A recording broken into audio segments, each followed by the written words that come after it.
ಜಗತ್ತಿಗೆ ಈ ಕಾಕಿ ಬೇಕು. ಇದರಲ್ಲಿ ಕಾದಿ ಎಂಬುದು ಒಂದು ಶಹರ. ಇಲ್ಲಿ ಮೂಲ ಸೌಕರ್ಯ ಒದಗದಿದ್ದರೆ ಆಕಾರ ಉಂಟಾಗುತ್ತದೆ. ಭೇದಕ್ಕದರ ಪ್ರಾರಂಭವಾಗುತ್ತದೆ. ಇರಲಿ, ಅದನ್ನೆಲ್ಲ ಮಟ್ಟ ಹಾಕಿ ಒಂದು ದಿಟ್ಟ ಸಮಾಜವನ್ನು ನಿರ್ಮಾಣ ಮಾಡುವುದೇ ನನ್ನ ಗುರಿ. ಹಾ ಪೇಸೆ, ಅದೇ ನನ್ನ ಹೆಸರಿಗೆ ಜೈಕಾರ ಹಾಕುತ್ತಾ ಈ ಕಡೆ ಬರ್ತಿದಾರಲ್ಲ ಯಾರು? ದೊಡ್ಡ ಸೌಕರ್ಯ ಸರ್ ಅವ್ರ ಮಾಚಿಕ್ನೂರ ದೊಡ್ಡ ದೊಡ್ಡ ಗುಂಡಾಗೋರಿ ಸರ್ ಅವ್ರ.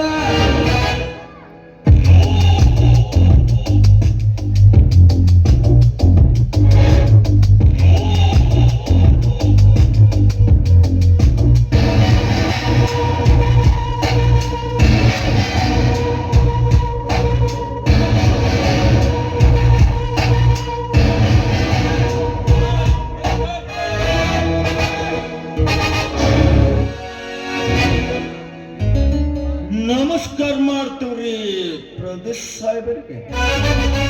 ಹಾ ಹಾ ನಮಸ್ಕಾರ ನಮಸ್ಕಾರ. ಆಗೇನು ಹೊಸದಾಗಿ ನಮ್ಮ ಊರಿನ ಪೊಲೀಸ್ ಸಬ್ ಇನ್ಸ್ಪೆಕ್ಟರ್ ಆಗಿ ಬಂದಿರುವಂತೆ? ಹೌದು, ನಾನೇ ಬಂದದ್ದು. ಇದರಲ್ಲಿ ನಿಮ್ಮ ಪರಿಚಯ? ನಾನು ಈ ಊರ ಆಗಾರ ಶ್ರೀಮಂತ. 1300 ಎಕರೆ ಜಮೀನುದಾರ, 4 ಶುಗರ್ ಫ್ಯಾಕ್ಟರಿಗೆ ಮಾಲೀಕ.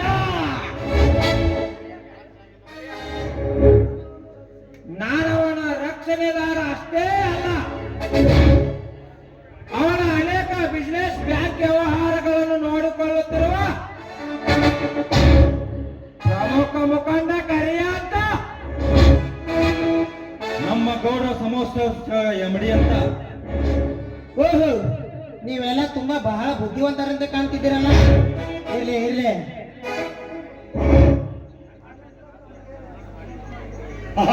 ಸರಿ, ಹಾಗಂತ ನಮಗೆ ಸನ್ಮಾನ ಮಾಡಿ ಕೈ ಕೈ ಜೋಡಿಸಬೇಕಂತ ನಮ್ಮ ಅಭಿಪ್ರಾಯವಿದೆ.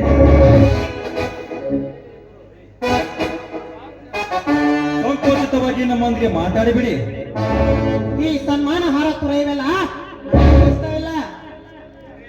ಇದರ ಬದಲಾಗಿ ಒಂದು ಪುಸ್ತಕವನ್ನು ಕೊಡಿ. ಮಕ್ಕಳು ಓದಲಿಕ್ಕೆ ಗ್ರಂಥಾಲಯಕ್ಕೆ ಮುಟ್ಟಿಸ್ಬಿಡ್ತೇನೆ. ಇದು ಪುಸ್ತಕದ ಸನ್ಮಾನ ಅಲ್ಲ ಸರ್, ಮಸ್ತಕದ ಮೇಲೆ ಕೈಯಾಡಿಸಿ ಅದೇ ಕೈಗಳಿಂದ ಕೈ ಜೋಡಿಸಿ ಸ್ನೇಹ ಬೆಳೆಸಲು ಸರ್ ನಾವು. ಓಹೋ, ಅರ್ಥವಾಯ್ತು. ಹಾಗಾದರೆ ಈಗ ನೀವು ಸ್ಟೇಷನ್ಗೆ ನಡೆಯಿರಿ, ನಾನು ಅಲ್ಲೇ ಬರ್ತೀನಿ. ಅಲ್ಲೇ ಕೂತ್ಕೊಂಡು ಚೆನ್ನಾಗಿ ಮಾತಾಡೋಣ.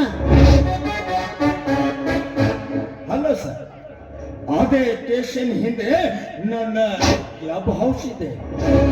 ಅಲ್ಲಿ ನಾವಿಬ್ಬರ ಕೂತು ಮಾತನಾಡಿದರೆ ಮುಗಿಸೋಣ. ಓಕೆ, ಹಾಗೇ ಮಾಡೋಣ.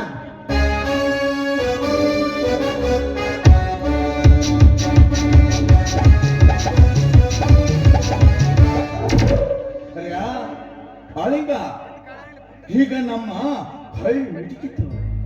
ಬನ್ನಿ ಮುಂದೆ ನೋಡೋಣ. ನಡೆಯಣ್ಣ, ಹೋಗೋಣ.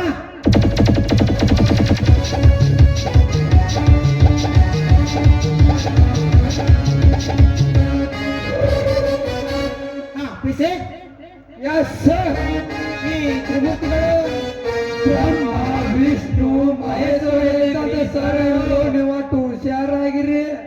ಇರಲಿ, ಅವರು ಎಷ್ಟೇ ಅವರ ಪಡೆದುಕೊಂಡು ಬಂದಿರಲಿ, ಹರಿಹರರ ಸಾಕ್ಷಿಯಾಗಿ ನಾನೇನು ಮಾಡಬೇಕು ಅದನ್ನು ಮಾಡಿಯೇ ತೀರ್ತೀನಿ. ಹಾ, ನಡೆಯಲು ಹೋಗೋಣ.